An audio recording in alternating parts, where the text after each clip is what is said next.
Have you ever shaken hands on a deal only to find out later that a really important promise you talked about just isn't in the final written contract? It's a nightmare scenario. Today, we're diving deep into something called the parole evidence rule. It's a huge and honestly kind of confusing part of contract law that decides which of those promises actually count. So, let's unpack it. So let's put you right in the middle of this. Imagine you've been negotiating for weeks. You've gone back and forth, you finally agree on everything, and you shake on it. But when you get that final, printed out contract, you notice a key promise, maybe a warranty or a delivery date, is just gone. You sign it anyway, thinking, hey, we shook on it, right? Our word is good. But is it legally? Is that handshake promise actually enforceable?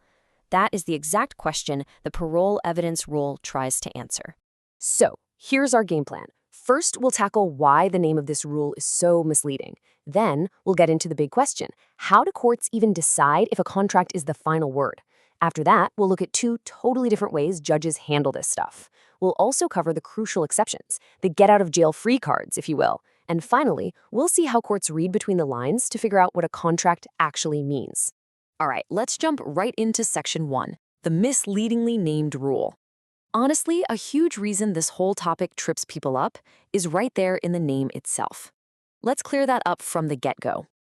Okay, here it is, the black-letter law definition. The rule is all about preventing what's called extrinsic evidence. That's just a fancy way of saying anything outside the final document from being used to mess with the contract. And this is key. It applies to stuff that was said or even written before or at the same time the contract was signed. The entire goal is to make that final piece of paper the one and only source of truth. Now, here's the number one thing people get wrong. The word parole, P-A-R-O-L, literally means oral or spoken. So you'd think this rule is only about verbal promises, right? Wrong. This is a huge aha moment. The rule also blocks prior written things, like old drafts of the contract, emails, text messages, you name it. If it's not in the final signed document, it's out. So the big question is, when does this rule actually apply? Well, it all comes down to a single critical idea: integration. And no, we're not talking about math class. In law, integration is all about asking, was this written contract intended to be the final, complete expression of the deal? And this is where it gets really interesting. A court will look at a contract and decide if it's fully integrated or partially integrated. If it's fully integrated, that's it. The document is considered the entire deal, the whole shebang. No outside evidence gets in, period. But if a court decides it's only partially integrated, they're saying, okay, this contract is final for what it covers, but it might not be the whole story. In that case, you can bring in outside evidence to add to it, but here's the catch. You still can't use it to directly contradict anything that's already written down. Okay, so that leads us to a huge debate in the legal world. How on earth does a judge decide if a contract is fully integrated or just partially? Well, surprise, surprise, there's no single, easy answer. Instead, there are two competing schools of thought that have been battling it out for ages. In one corner, you've got the old-school, super strict four corners approach. A judge following this rule will only look at the document itself, within its four corners. If it looks neat, tidy, and complete on its face, then bam, it's a complete contract. End of story. But in the other corner, you have the more modern, flexible approach. Here, the judge is more like a detective. They'll look at all the surrounding evidence, the emails, the notes, the testimony, to figure out what the parties really intended. Let me give you a classic example of that four corners rule in action. In a case called Thompson v. Libby, there was a pretty simple written contract for the sale of logs. The buyer later argued that there was a verbal promise, a warranty that the logs were good quality. The court said, nope, we're not even going to listen to it. Why? Because that promise wasn't written down within the four corners of the contract. As far as the court was concerned, if it wasn't in the paper, it didn't exist. This old saying perfectly sums up the logic of that traditional four corners view. The court is essentially saying, look, if this document looks like a complete final contract, we're just going to treat it like one. They don't want to go digging around in messy outside evidence to be told that the duck is actually a chicken. So this rule seems unbelievably harsh, right?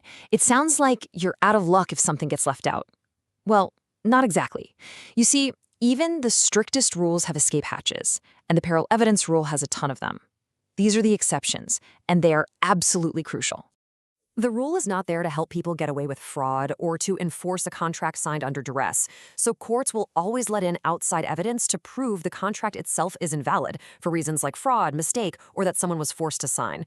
You can also bring in evidence to clear up a term that's really ambiguous or to prove that a totally separate side deal, a collateral agreement, exists. So, what in the world is a collateral agreement? Let's make this super simple. Imagine you have a written contract to buy a horse for $10,000. At the exact same time, you verbally agree with the seller that you'll pay them an extra $300 a month to board the horse in their stables. See, that's a totally separate deal with its own separate payment. It doesn't contradict the main sales contract, so a court would almost certainly let you bring in evidence to prove that stabling agreement exists. All right, we're on to our final section. Let's say the court has figured out which terms are officially part of the contract. The job's not done. Now they have to figure out what those terms actually mean. And to do that, they have a special set of tools. These tools are called maxims of interpretation, or sometimes canons of construction. Think of them as a judge's toolkit, or a set of time-tested rules of thumb. They've been developed over centuries to help judges interpret fuzzy language in a way that's consistent and predictable. Here's a great example called ejus dem generis. That's just Latin for of the same kind. It's a common sense rule. If a contract lists a bunch of specific things like horse, mule, cattle, hog, and then ends with a general phrase like or any other animal, a court will interpret that last part to mean other similar animals, livestock. They aren't going to let someone argue that the phrase any other animal could include a pet goldfish or, a pickup truck. It keeps things from getting ridiculous. So, what's the big takeaway from all this? After digging into all these rules and exceptions, what's the one thing you really need to remember? It's this: the law loves certainty. The absolute best way to make sure the deal you think you're making is the deal that a court will enforce is to put every single detail into that final written contract. Make it as complete and as crystal clear as you possibly can.